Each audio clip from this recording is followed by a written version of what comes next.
안녕하십니까. 오늘은 2025년 개정 세법을 기준으로 병의원 의사분들께 어떻게 하면 절세에 도움이 될 수 있는지에 대해 이야기해 보려고 합니다. 의료업계는 일반 자영업과는 다른 특수성을 가지고 있어서 세법이 바뀔 때마다 적용 방식이나 절세 기회도 달라질 수밖에 없는데요. 오늘 영상에서는 2025년 세법 개정안의 핵심 사항을 짚어본 뒤 실제로 의사분들이 어떤 전략을 세워야 할지 구체적으로 말씀드리겠습니다. 먼저 2025년 개정 세법의 주요 내용을 간단히 살펴보겠습니다. 소득세 과세 표준 구간이 일부 변경되고 고소득자 구간의 세율이 소폭 상승하거나 공제 항목이 줄어들 수 있다고 예상됩니다. 반면 사업소득 신고 절차가 더욱 간소화되면서 의료기관도 전자영수증 발행 의무화 범위에 포함될 것 같습니다. 의료법인 관련 규정도 개선될 예정인데 원격 의료나 의료 R&D 투자에 대한 공제나 감면 혜택이 확대될 가능성이 있으니 이 부분도 놓치지 마셔야 합니다. 마지막으로 연금, 퇴직금, 세제 혜택이 강화되어 의사분들의 IRP나 개인 연금 계좌 등을 활용할 수 있는 폭이 더욱 넓어질 것으로 보입니다. 그렇다면 의사분들이 실제로 궁금해하시는 절세 포인트는 무엇일까요? 먼저 개원 전에 준비하는 인테리어, 의료 장비, 개원 컨설팅 등 다양한 초기 비용부터 짚어봐야겠습니다. 개원 컨설팅 비용은 병원 운영과 직접적인 관련이 있기 때문에 적절히 비용 처리를 할 수 있다는 점 기억해 두시고, 인테리어 비용도 자본적 지출과 수익적 지출을 구분해서 감가상각 혹은 즉시 비용 처리로 연결할 수 있어야 합니다.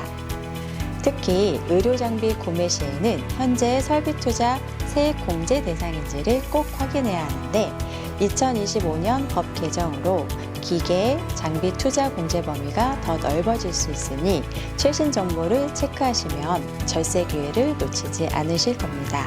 병의원을 운영하시면서 가장 많이 신경 쓰는 부분 중 하나가 인건비, 임대료, 접대비일 텐데요. 인건비의 경우 직원급여는 비용 처리가 가능하지만 원장 본인, 즉 대표자의 급여 처리는 법인 전환 시 주의가 필요합니다. 임대료도 건물을 임차하는지 직접 매입하는지에 따라서 대출 이자나 보증금 처리 방식이 달라질 수 있거든요. 접대비나 회식비 역시 2025년 세법 개정안에서 한도가 일부 조정될 가능성이 있기 때문에 병원 내에서 의료기기 업체나 약국과의 교류가 많다면 접대비 규정을 꼼꼼히 보셔야 합니다. 또 한 가지 중요한 부분은 병원을 개인 사업자로 둘 것인지 아니면 의료법인이나 상법인 형태로 전환할 것인지에 대한 문제입니다. 의료법인으로 전환하면 세제 혜택이 있지만 배당이나 수익 배분에 제약이 생깁니다. 반면 상법인으로 전환하는 방법은 법인세율을 적용받으시면서 대표자 급여나 배당 구조를 설계할 수 있는 장점이 있죠. 2025년 개정안에서 법인세율 구간이 어떻게 바뀌느냐에 따라 고소득자에게는 법인 전환이 더욱 매력적으로 보일 수도 있습니다. 다만 의료업은 일반 영리회사 설립이 어려운 부분이 있으니 전문 자문을 받아 정확히 법률적으로 가능한 형태인지 확인하셔야 합니다. 최근 의료계에서도 R&D나 AI 헬스케어 등 신기술 분야에 진출하려는 움직임이 늘고 있는데요. 2025년에는 의료 R&D 투자 공제나 의료 데이터 활용 분야에 대한 세액 공제가 확대될 가능성이 큽니다. 병원 자체적으로 연구개발비를 지출한다거나 바이오, 의료기기 업체에 투자하는 경우 관련 공제를 받을 수 있으니 이러한 부분은 미리 파악하고 준비하는 것이 좋겠습니다. 이어서 연금과 퇴직금 세제 혜택에 대해 말씀드리겠습니다. 의사분들은 소득이 높은 편이기 때문에 IRP나 개인형 퇴직연금을 활용하시면 세액 공제를 더욱 많이 받을 수 있는 기회를 얻게 됩니다. 2025년에는 IRP 개인연금 세액공제 한도가 올라갈 것으로 전망되니 본인뿐 아니라 직원분들까지도 복지 차원에서 적극 활용하실 수 있습니다. 지금부터라도 미리 IRP 계좌를 열어두고 납입 한도를 체크해 나가면 세금 부담을 상당 부분 줄일 수 있을 겁니다. 물론 부동산 투자도 빼놓을 수 없죠. 의원 건물을 직접 매입해서 자가 개원을 하실 때 건물 감가상각이나 대출 이자 처리를 어떻게 하느냐에 따라 절세 효과가 달라집니다. 또한 병원 외에 별도의 상가나 오피스를 임대하고 계신다면 종합소득세와 건강보험료를 어떻게 계산해야 할지 잘 설계해 두어야 합니다. 소득 분산이 필요하다면 가족에게 지분을 넘기거나 별도 법인을 만들어서 관리하는 방법 등 다양한 전략이 있으니 전문가와 상의하시면 좋습니다. 그렇다면 구체적으로 2025년 세법 개정안에서 달라지는 세무처리 포인트는 무엇일까요? 첫째, 전자세금 계산서와 전자영수증 의무화 범위가 더 확대됩니다. 병원 수익 중 상당 부분은 건강보험 청구형 돼 있지만 비급여 항목이나 부가적인 판매 수익도 많기 때문에 전자영수증을 제때 발행하지 않으면 가산세 리스크가 커집니다.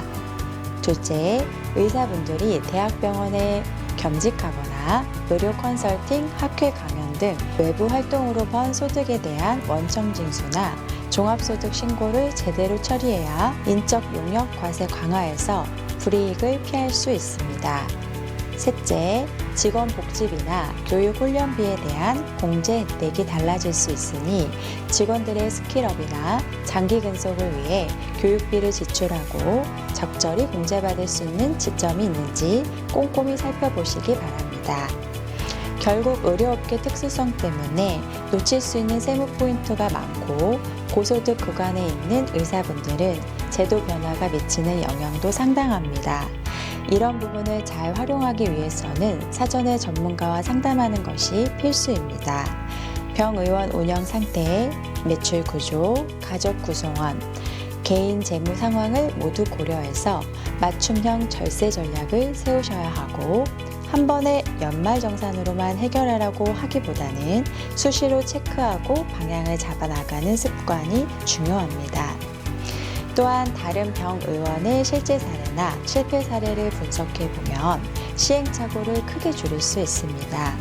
비슷한 규모와 진료과를 가진 병원의 절세 사례를 공유받으면 어떤 부분에서 비용 처리를 더 할 수 있고 어떻게 하면 가산세 위험을 피할 수 있는지 훨씬 명확해지니까요.